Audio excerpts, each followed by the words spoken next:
চলো আজকে তোমাদের সাথে শেয়ার করব আমার যে দুটো পার্সেল এসেছে সেই দুটো পার্সেল। এই পার্সেলটার মধ্যে আছে হচ্ছে একটা ব্যাগ, হ্যান্ড ব্যাগ আর কি, সাইড ব্যাগ। আমার এত বড় ব্যাগ থাকে না, যেগুলো আমি ইউজ করি এর থেকে অনেকটাই ছোট। আর এই ব্যাগটা আমি অর্ডার দিয়েছিলাম এটা কালারটা আর এর ডিজাইনটার জন্য। দেখো কত সুন্দর ডিজাইনটা, তাই না?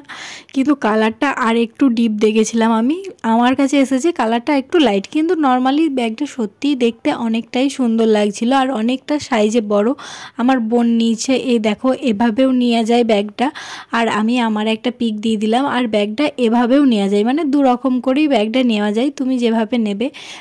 তারপর সন্ধে করে আমার এই পার্সেলটা এসেছিলো, অনেকটা সন্ধে করে। এই যে প্যাকেটটা দেখছো, এই প্যাকেটটা যে মানে প্যাকেটটা খোলা অবস্থায় দেখলে, এটা কিন্তু আমি খুলিনি, আমাকে পার্সেলটা দেওয়াই হয়েছিল এভাবে। আর এটা স্যান্ডেল অর্ডার দিয়েছিলাম, কারণ আমি খুব একটা হিল পরতে পারি না, তাই কেমন অর্ডার দিয়েছি বুঝতেই পেরেছো। আর এটা অনেকটা দাম কম, জাস্ট নর্মাল ইউজের জন্য না, ওকেশন ওয়াইজ।